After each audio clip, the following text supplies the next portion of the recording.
இந்த எஸ்ஐஆர்ன்ற ஒரு இது போயிட்டு இருக்குது. அது போக பல்வேறு அரசியல் சூழல்கள் பல்வேறு நடந்து கொண்டு இருக்கிறது.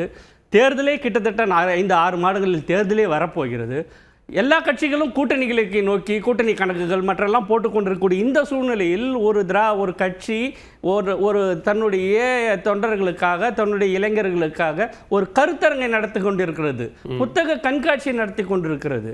எதிர்காலத்தை பற்றி கடந்த காலத்திலிருந்து என்னென்ன பாடங்களை நாம் கற்றுக்கொள்ள வேண்டும், எதிர்காலத்தில் எப்படி நாம் வழிநடத்த வேண்டும் என்பதை எதிர்கால தலைவர்களை உருவாக்கி கொண்டிருக்கிறது. இந்த கட்சியோடைய மிக முக்கியமான பணியாக எங்களுக்கு தலைவர் கலைஞர் அவர்கள் சொல்லிக் கொடுத்தது, ஒரு நாளும் இயங்காமல் இருக்கக்கூடாது, இயங்கிக் கொண்டே இருக்க வேண்டும் என்பதுதான் எங்களுக்கு கொடுக்கப்பட்டிருக்கிற பணி. அதை இன்றைய எங்களுடைய தலைவர் திராவிட முன்னேற்ற கழகத்தின் தலைவர் தமிழ்நாடு முதலமைச்சர் அவர்கள் இன்று தொடங்கி வைத்து பேசும்பொழுது அதையொட்டி பேசிய பேச்சு. அந்த பேச்சில் அவர் தெளிவாக சொல்லியிருக்கிறார், கருப்பு சிவப்பு நீலம். கருப்பு என்பது திராவிடத்தின் நிறம், சிவப்பு என்பது இடதுசாரிகளின் நிறம், நீலம் என்பது நம்முடைய அம்பேத்கரியத்தின் நிறம்.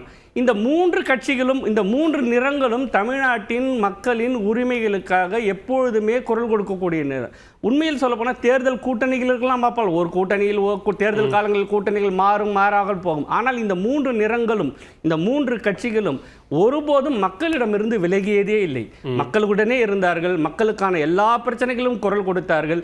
தேர்தலுக்காக அரசியல் செய்யவில்லை, அரசியலுக்காக மக்கள் உரிமைக்காக அவர்கள் தேர்தலில் நின்றார்கள்.